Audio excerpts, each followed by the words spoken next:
Once again welcome back to every one of you. आज के series में हम लोग सर्कल के बारे में पढ़ने वाले हैं। ऐसे तो प्रीवियस लेक्चर में हम लोग एरिया रिलेटेड टू सर्कल के बारे में पढ़े थे, जिसमें हम लोग जैसे कि how to find the area of the sector, segment और अलग अलग फिगर के बारे में हम लोग पढ़े थे। लेकिन आज के क्लास में हम लोग सर्कल से रिलेटेड थियोरेटिकल थ्योरी के बारे में हम लोग बात करने वाले हैं। तो चलिए स्टार्ट करते हैं। जैसे कि हम लोग को पता है, अगर हमको सर्कल ड्रॉ करना है तो एक हमको पॉइंट लेना पड़ता है, जिस पॉइंट को हम लोग क्या बोलते हैं, लोकस। इसी पॉइंट्स के रिस्पेक्ट में हम लोग एक फिक्स डिस्टेंस से, मतलब मान लेते हैं यहाँ से यहाँ तक कुछ एक डिस्टेंस हो गया कुछ मीटर, तो यहाँ से यहाँ तक भी सेम होना चाहिए, यहाँ से यहाँ तक भी सेम होना चाहिए। मतलब कि ऐसा कलेक्शन ऑफ पॉइंट्स है, ऐसे हम ड्रॉ करेंगे। एक फिक्स पॉइंट है, जैसे कि ये फिक्स पॉइंट हो गया फिक्स डिस्टेंस पर, ऐसा कलेक्शन ऑफ पॉइंट से जो हमको फिगर मिलेगा ना, उस फिगर को ही हम लोग क्या बोलते हैं, सर्कल। तो जो ये फिक्स पॉइंट है, इस फिक्स पॉइंट को हम लोग क्या बोलेंगे, सेंटर ऑफ द सर्कल। और जो इस लाइन को हम ज्वाइन कर देंगे, तो लाइन को ज्वाइन करने के बाद जो हमको लाइन का लेंथ मिलेगा, इसको हम लोग क्या बोलते हैं, सरकमफेरेंस या the perimeter of the figure. तो कहने का मतलब ये है, कि अगर हमको सर्कल ड्रॉ करना है तो एक फिक्स पॉइंट चाहिए, और फिक्स पॉइंट से फिक्स डिस्टेंस पर जो कलेक्शन ऑफ पॉइंट्स है, ऐसा जो फिगर बनेगा, इस फिगर को हम लोग क्या बोलेंगे, सर्कल। सर्कल का जो ये फिक्स पॉइंट हो गया, इसको हम लोग क्या बोलते हैं, सेंटर, ओ से रिप्रेजेंट करेंगे। और जो ये फिक्स डिस्टेंस हो गया, इसको हम लोग क्या बोलेंगे, radius of the circle. Circle, इस सर्कल का नाम क्या पड़ जाएगा, circle with centre O and radius R. ऐसे ही मान लेते हैं, अगर कोई सर्कल है, इसका सेंटर पी है और रेडियस मान लेते हैं कि क्यू है, तो इसका नेमिंग क्या हो जाएगा, circle with centre P and radius Q. I hope कि आप लोग को नेमिंग करने में प्रॉब्लम नहीं होगा। अब ये तो बेसिक सा पॉइंट हो गया, जो कि क्लास 9th में हम लोग ऑलरेडी पढ़ कर आए हैं। क्लास 9th में हम लोग अलग अलग थ्योरम भी लगभग 18 टाइप का थ्योरम पढ़े थे, लेकिन आज की क्लास में हम लोग क्लास 10 के अकॉर्डिंग सर्कल के बारे में पढ़ने वाले हैं। जो इंपॉर्टेंट पॉइंट है उसी के बारे में हम डिस्कस करेंगे। तो चलिए स्टार्ट करते हैं।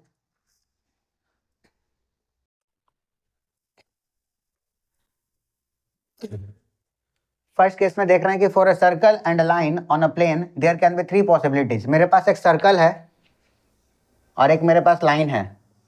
तो सर्कल और लाइन को हम 3 तरीका से बना सकते हैं। फर्स्ट तरीका क्या हो सकता है, ये सर्कल हो गया, सेंटर हो, कुछ ना कुछ रेडियस इसका होगा। और लाइन हो सकता है कि सर्कल ऊपर है, लाइन नीचे रहे, एक दूसरे को कभी इंटरसेक्ट ही नहीं करे। सेकेंड केस ये हो सकता है कि सर्कल ये रहे और लाइन इंटरसेक्ट कर जाए। कितने पॉइंट पर इंटरसेक्ट किया, एक पॉइंट पी के पास, एक पॉइंट क्यू के पास। तो ये भी पॉसिबिलिटी है, अगर मेरे पास एक लाइन है और एक सर्कल है, तो दोनों इस तरीका से इंटरसेक्ट करें 2 कॉमन पॉइंट, या तो एक भी न रहे। थर्ड ये भी केस हो सकता है कि मेरे पास एक सर्कल रहे और एक लाइन इस तरीका से पास कर रहा है कि बस सर्कल के मात्र एक पॉइंट को ही क्या कर रहा है, टच कर रहा है। तो अलग अलग केस में हम अलग अलग तरीका से जानेंगे। तो ये क्या देख रहे हैं, ऐसे फिगर को हम लोग क्या बोलेंगे, non intersecting circle and line. मतलब कि यहाँ पर सर्कल और लाइन दोनों का दोनों इंटरसेक्ट नहीं कर रहा है, नॉन इंटरसेक्टिंग।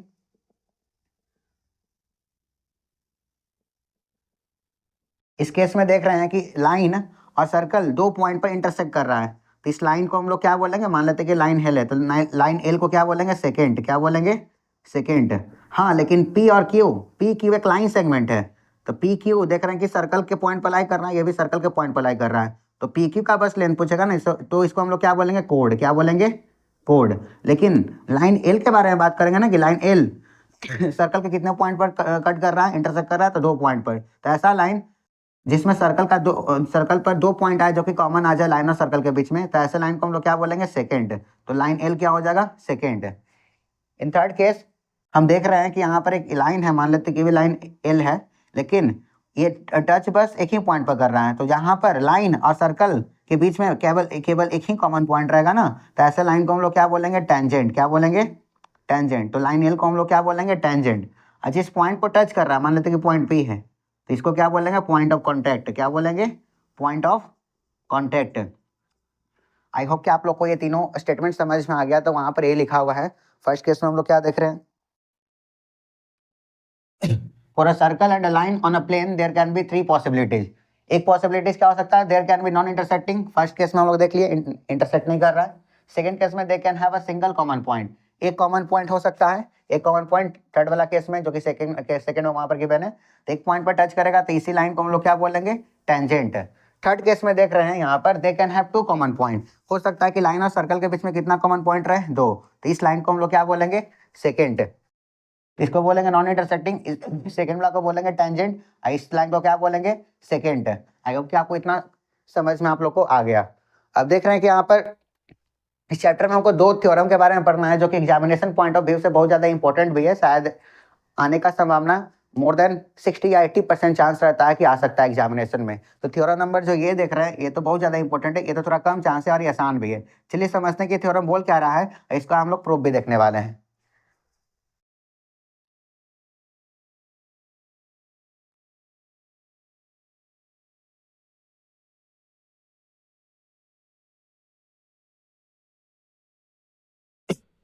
फर्स्ट में बोल रहा है the tangent to a circle at any point is perpendicular to the radius of the circle that passes through the point of contact. तो टेंजेंट तो हम लोग को पता है that line which intersect only one point of on a circle, that line is called tangent. तो सबसे पहले हम लोग टेंजेंट बना लेते हैं। ये सर्कल हो गया, सर्कल विद सेंटर ओ, मान लेते हैं कि ये एक लाइन है जो कि लाइन पी क्यू मान लेते हैं लाइन है,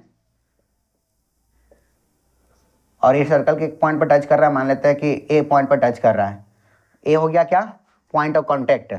तो क्वेश्चन क्या बोल रहा है, the tangent to a circle, तो ये लाइन हो गया जो कि सर्कल से टेंजेंट है एट एनी पॉइंट, किसी भी पॉइंट पर, यहाँ यहाँ कहीं पर, चलिए हम यहाँ पर लेट कर लिए, is perpendicular to the radius of the circle, मतलब कि अगर इस सेंटर से हम लोग यहाँ पर रेडियस ड्रॉ करेंगे तो हमेशा क्या होगा, परपेंडिकुलर होगा। ये हमको प्रूव करना है, मतलब प्रूव क्या करना है, ओ ए परपेंडिकुलर टू पी क्यू,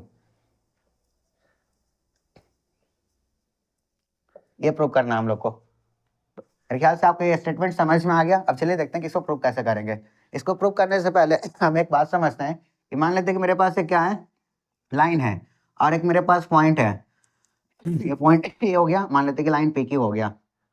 अगर पॉइंट ए से हमको लाइन पी क्यू पर परपेंडिकुलर लाइन ड्रॉ करना है तो सबसे नियरेस्ट डिस्टेंस देखते हैं, जैसे कि ये डिस्टेंस भी हो सकता है, ये भी हो सकता है, ये भी हो सकता है, ये भी हो सकता है, ये भी हो सकता है, लेकिन ये पूरा का पूरा परपेंडिकुलर नहीं है। सबसे शॉर्टेस्ट डिस्टेंस क्या है, ये पॉइंट और लाइन के बीच में सबसे शॉर्टेस्ट डिस्टेंस ये है। तो shortest distance between a point and the line, that line segment is called perpendicular.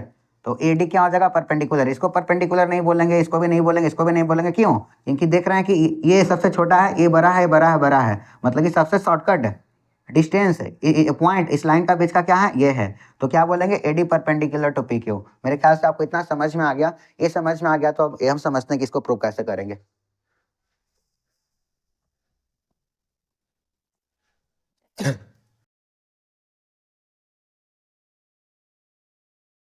हम सबसे पहले लाइन ड्रॉ करते हैं। हमको पता है कि ओ ए क्या है, रेडियस है, ओ ए रेडियस है। चलिए लेट करते हैं कि हम लाइन ड्रॉ करते हैं ओ सी। अब मान लेते हैं कि सर्कल को किस पॉइंट पर कट कर रहा है, मान लेते हैं इसको के पास कट कर रहा है, यहाँ पर देख रहे हैं इंटरसेक्ट कर रहा है के पास। तो इन दिस केस हम लोग देख सकते हैं, सबसे पहले हाँ चलिए draw a line O C such that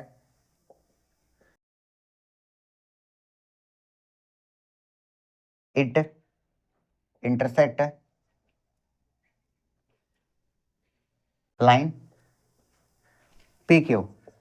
अगर ऐसा लाइन ड्रॉ करेंगे जो कि पी क्यू को इंटरसेक्ट कर रहा है, तो देख रहे हैं कि अगर हम ओ सी निकालेंगे तो ओ सी किसके बराबर आ जाएगा, ओके प्लस के सी के बराबर। तो ओ सी बराबर क्या हो जाएगा, आर प्लस के सी। तो देख रहे हैं कि ओ सी में जो ओके है ये रेडियस के बराबर है, और के सी है जो कि एक्स्ट्रा है, मतलब रेडियस से थोड़ा सा बड़ा है। अगर कंपेयर करेंगे तो ओ से क्या आ जाएगा, ग्रेटर आ जाएगा रेडियस से। अब देखिए अगर हम सर्कल के सेंटर से अगर एक लाइन ड्रॉ करना है जो कि बाहर में सबसे शॉर्टकट है, तो ये लाइन कौन हो सकता है, रेडियस, रेडियस के अलावा और कुछ नहीं हो सकता है। तो हम बोल सकते हैं कि ओ सी रेडियस के बराबर नहीं है, तो इसलिए ओ सी क्या हो जाएगा, ग्रेटर देन आर हो जाएगा। चलिए एक बार फिर से कंस्ट्रक्ट करते हैं, अगेन अगेन कर रहे हैं। तो देख रहे हैं कि यहाँ पर इंटरसेक्ट कर रहा है, मान लेते हैं कि इसको डी मान लेते हैं, यहाँ पर एफ मान लेते हैं। Again draw a line OF such that it intersect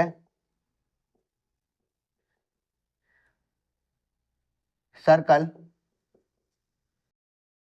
at point D, then O F बराबर क्या हो जाएगा, O D plus D F. यहाँ पर देख रहे हैं कि यहाँ पर डी है, यहाँ पर डी है, यहाँ पर एफ है, ओ डी रेडियस के बराबर हो जाएगा और डी एफ एक्स्ट्रा आ गया। तो कहने का मतलब क्या, ओ एफ कुछ भी होगा तो रेडियस से थोड़ा बड़ा होगा, तो कह सकते हैं कि O F also greater than radius. तो हम लोग जानते हैं कि हम लोग जानते हैं ऑलरेडी थोड़ा देर पहले डिस्कस कर चुके, एक पॉइंट हो गया, एक लाइन हो गया, ये दोनों का बीच का जो शॉर्टकट डिस्टेंस होगा वही क्या होगा, परपेंडिकुलर। तो यहाँ पर पॉसिबल क्या है, देखिए ओ ए रेडियस है ना, ओ ए रेडियस है। अब देखिएगा यहाँ पर देख रहे हैं कि हम कितना भी लाइन ड्रॉ कर लें, हमेशा वो जो लाइन आएगा रेडियस से थोड़ा ना थोड़ा बड़ा ही हो जाएगा। तो ए सर्कल को टच कर रहा है और वो सेंटर है, सर्कल को जो पॉइंट टच कर रहा है, जो सेंटर है, ये दोनों को ज्वाइन करेंगे तो हमको क्या मिलेगा, रेडियस। तो बोल सकते हैं कि radius is the shortcut distance, then radius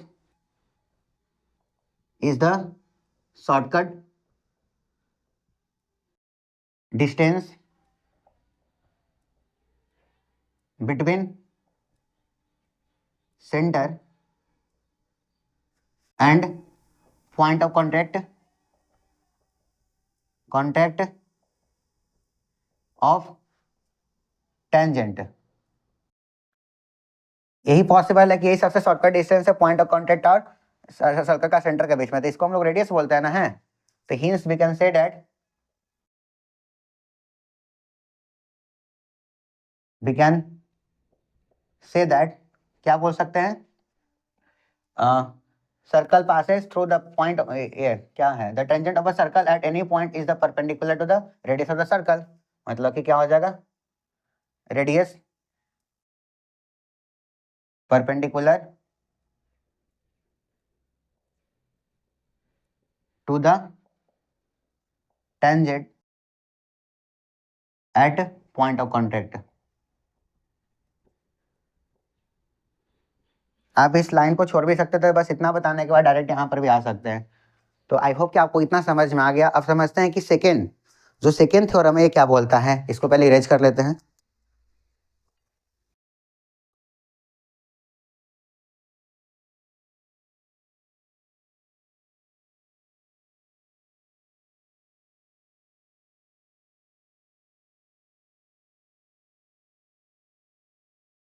second theorem बोल रहा है two tangent are equal in length when the tangent drawn from the external point of a contact. इसको समझने से पहले हम लोग समझते हैं ना कि मेरे पास सर्कल है। चलिए 3 केस लेते हैं, एक केस यहाँ पर हो गया, एक केस ये हो गया, सेकंड केस, थर्ड केस ये हो गया। अगर कोई भी पॉइंट, ये सेंटर हो गया, ये भी सेंटर, अगेन चलिए हम मान लेते हैं कि मेरे पास कोई पॉइंट अंदर है, अंदर वाले पॉइंट से हम कितना टेंजेंट ड्रॉ कर सकते हैं। तो देख सकते हैं कि अगर अंदर वाले पॉइंट से हम टेंजेंट ड्रॉ करेंगे तो ये जो लाइन बनेगा कम से कम 2 पॉइंट पर इंटरसेक्ट करेगा। मतलब कि सर्कल के अंदर अगर कोई भी पॉइंट रहेगा तो वहां से टेंजेंट हम लोग ड्रॉ नहीं कर सकते। मतलब कि पॉइंट इनसाइड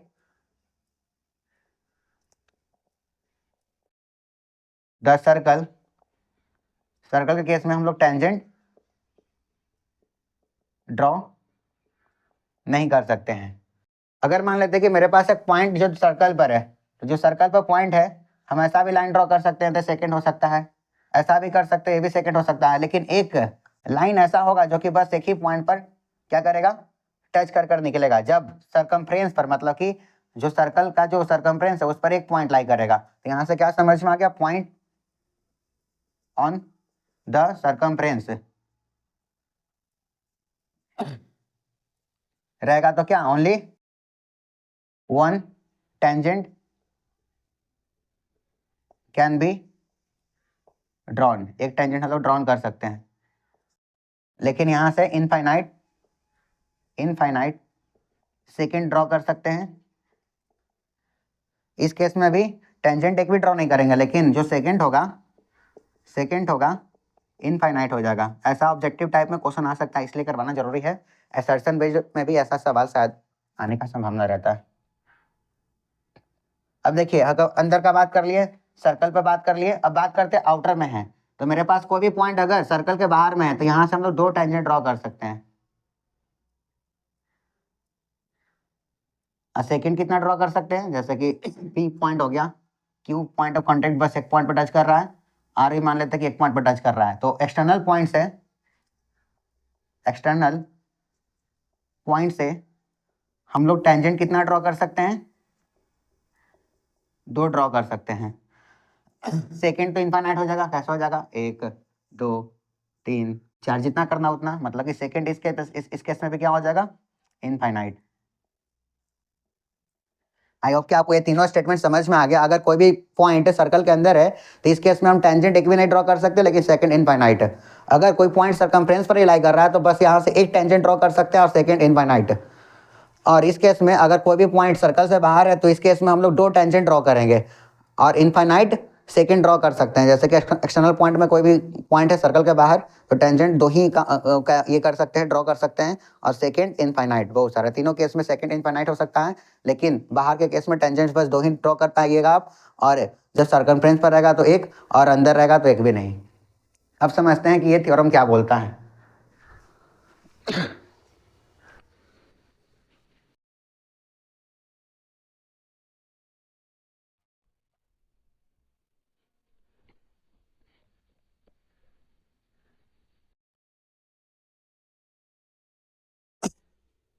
ठीक है, क्या बोल रहा है, 2 tangent are equal in length when the tangent drawn from the external point. हाँ, बोल रहा है ना कि कोई एक सर्कल है, सर्कल से बाहर कोई पॉइंट है, पी मान लेते कोई पॉइंट है, ये सेंटर हो गया। हमको पता है कि बाहर के पॉइंट से हम लोग 2 टेंजेंट ड्रॉ कर सकते हैं, एक टेंजेंट पी क्यू हो गया, एक पी आर हो गया। तो जो पी आर है और जो पी क्यू है इसको हम लोग क्या बोलते हैं, लेंथ ऑफ द टेंजेंट। क्या बोलेंगे, हमको पता है कि ओ क्यू सेंटर से अगर क्यू पॉइंट ऑफ कॉन्टेक्ट को टच करेंगे तो यहाँ पर परपेंडिकुलर बनेगा, यहाँ पर भी क्या बनेगा, परपेंडिकुलर, जो कि इस थ्योरम में हम लोग पढ़ चुके हैं। हमसे ये बोल रहा है ना कि जो लेंथ ऑफ टेंजेंट कहने का मतलब क्या होगा,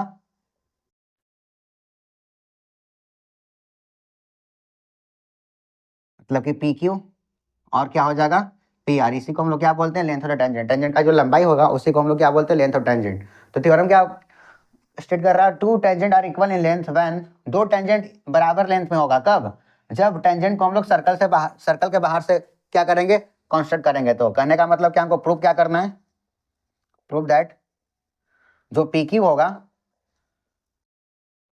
पी आर के बराबर होगा, मतलब कि लेंथ ऑफ टेंजेंट क्या होगा, बराबर होगा कब, जब हम किसी भी टेंजेंट को बाहर से ड्रॉ करेंगे। तो देखिए कि सर्कल के बाहर पॉइंट पी है, यहाँ से 2 टेंजेंट हम लोग ड्रॉ किए। गिवन क्या है, सर्कल विद सेंटर ओ और रेडियस आर। चलिए स्टार्ट करते हैं प्रूफ। सबसे पहले हम लोग ज्वाइन करते हैं, चलिए ज्वाइन करते हैं, क्या join P O,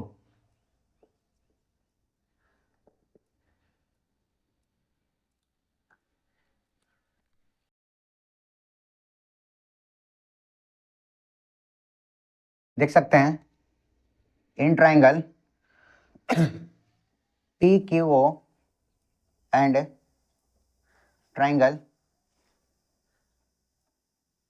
P R O Q equal to O R, radius हो जाएगा, रेडियस ऑफ सर्कल, और क्या हो जाएगा, P O equal to P O, ये कॉमन हो गया। और देख रहे हैं कि यहाँ पर भी एंगल 90 बन रहा है, यहाँ पर भी एंगल 90 बन रहा है। तो angle P R O equal to angle P Q O each equal to 90 degree, point of contact to the radius क्या होता है, 90 बनाता है ना, इसलिए यहाँ पर 90 लिख दिया। देख रहे हैं कि triangle P Q O P R O में ओ आर है, ओ आर भी रेडियस के बराबर है, सर्कल का रेडियस, ये भी क्या है, सर्कल के रेडियस के बराबर। और देख रहे हैं कि ये जो लाइन है दोनों में कॉमन है, ट्राइंगल पी क्यू ओ में भी कॉमन है लाइन ये, और ट्राइंगल पी आर ओ में भी कॉमन है, तो ये कॉमन लाइन आ गया। और पी आर ओ है, यहाँ पर भी 90 बन रहा है और यहाँ पर भी 90 बन रहा है। तो हम लोग क्लास 9th में आर एच एस क्राइटेरिया पर रहते, आर एच एस क्राइटेरिया से, आर मतलब राइट एंगल होना चाहिए, हाइपोटेनस होना चाहिए, और एक अदर साइड होना चाहिए। तो देख रहे हैं कि इस केस में ओपी ओपी दोनों का हाइपोटेनस हो गया, ओपी ओपी दोनों का हाइपोटेनस हो गया, ओक्यू और O R other side of the triangle हो गया, राइट एंगल ट्राइंगल का, और यहाँ पर 90 डिग्री बन रहा है। तो आरएचएस क्राइटेरिया से हम लोग बोल सकते हैं कि triangle P Q O congruent क्या हो जाएगा, ट्राइंगल पी आर ओ के बराबर बाई आरएचएस क्राइटेरिया से बोल सकते हैं। यहाँ से हम लोग अब देखिए हमको पता चल गया कि ट्राइंगल पी क्यू ओ और ट्राइंगल पी आर ओ क्या है, एक दूसरे से कंग्रुएंट है। तो जो करस्पॉन्डिंग साइड होगा सीपीसीडी से क्या हो जाएगा, बराबर हो जाएगा। तो कहने का मतलब क्या है, जो पी आर होगा, देखिए जो पी आर होगा या जो पी क्यू होगा ये किसके बराबर हो जाएगा, पी आर के बराबर by C P C T. तो देख सकते हैं कि पी क्यू और पी आर, पी क्यू और पी आर इन हमको बराबर करना था लेंथ ऑफ द टेंजेंट। तो हम यहाँ पर बोल सकते हैं कि length of tangent from external point R क्या होगा, इक्वल होगा। तो हमको बस प्रूफ यही करना था। आई होप कि आपको इतना समझ में आ गया। ये तो हमको इतना ही प्रूव करना था, लेकिन यहाँ से हम बहुत सारा कुछ और भी समझ सकते हैं। जैसे कि देखिए जो एंगल ये जो एंगल होगा, ये एंगल होगा, दोनों बराबर हुआ कि नहीं होगा। तो यहाँ से हमको ये भी समझ में आ गया, जब कोई भी टेंजेंट है, एक्सटर्नल पॉइंट से अगर दो टेंजेंट ड्रॉ किए हैं, अगर उस टेंजेंट का जो पॉइंट है एक्सटर्नल पॉइंट और सेंटर को मिलाएंगे, तो जो ये टेंजेंट जो एंगल सस्टेन कर रहा है, ये दोनों को क्या करता है, बाइसेक्ट करता है। मतलब कि एंगल थीटा होगा तो ये भी एंगल कितना होगा, थीटा होगा। यहाँ से देख सकते हैं कि angle Q P O equal to angle R P O by CPCT हो जाएगा। तो यहाँ से भी बोल सकते हैं, फैक्ट देख लीजिए, फैक्ट के फॉर्म में पढ़ लेते हैं। एंगल जो क्यू पी ओ होगा किसके बराबर हो जाएगा, एंगल आर पी ओ के बराबर, आर पी ओ के बराबर। आई होप कि आपको इतना समझ में आ गया। आप एक बार इसको नोट भी कर सकते हैं और खुद से प्रैक्टिस भी कर सकते हैं। ज़्यादा चांस रहता है कि एग्जामिनेशन में ये 3 मार्क्स या 4 मार्क्स में पूछ सकता है। आई से रिलेटेड बहुत सारा सवाल आएगा तो आपको सॉल्व करना पड़ेगा। अब समझते हैं, ये तो समझ में आ गया, ये भी क्लियर है, ये भी क्लियर है कि two tangent are equal in length when the tangent drawn from the external point of a circle. Interesting fact में क्या बोल रहा है, अब समझते हैं कि ये सब फैक्ट क्या बोल रहा है, इसको समझते हैं कि अप्लाई कैसे करेंगे।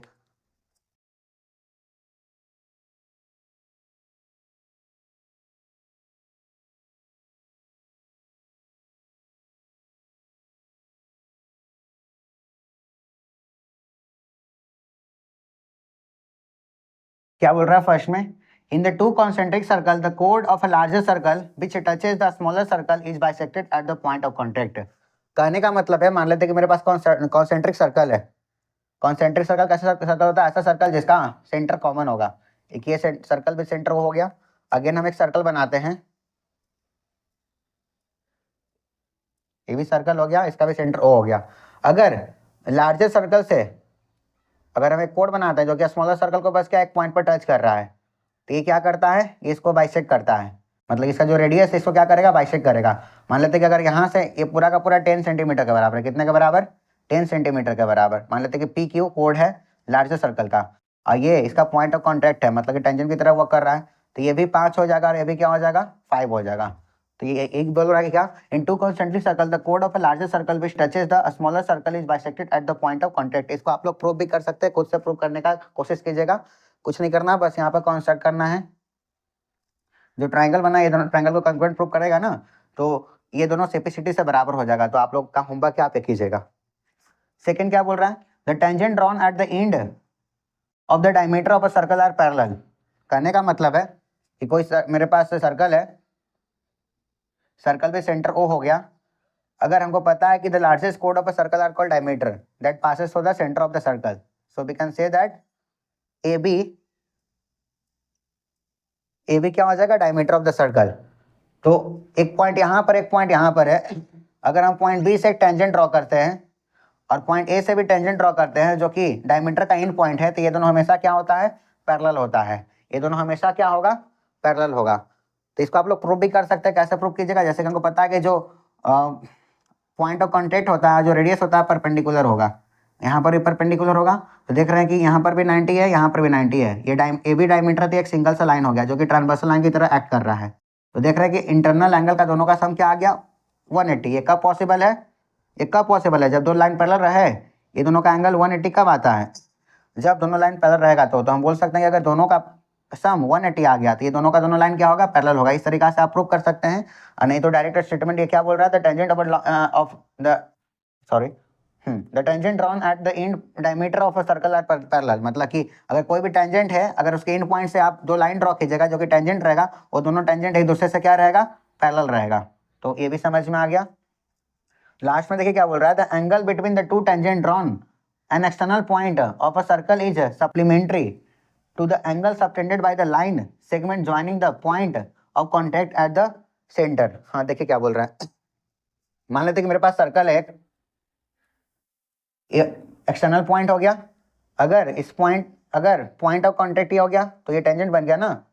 यहाँ पर भी दो टेंजेंट ड्रॉ कर लिया, एक टेंजेंट पी क्यू हो गया, एक पी आर हो गया।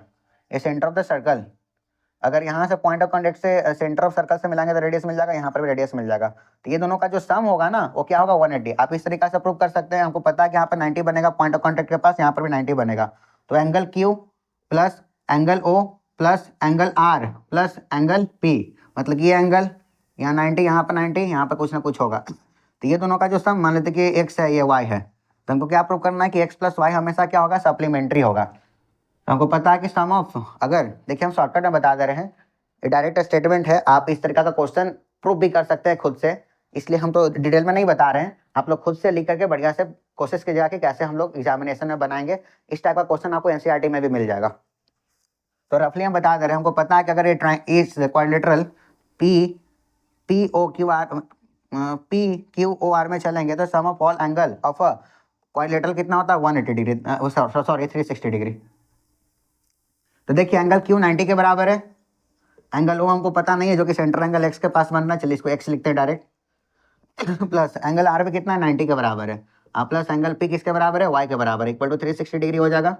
तो एंगल एक्स, चलिए direct X, angle X plus Y बराबर क्या हो जाएगा 360 माइनस 90 प्लस 90 क्या हो जाएगा 180, बराबर क्या आ जाएगा 180।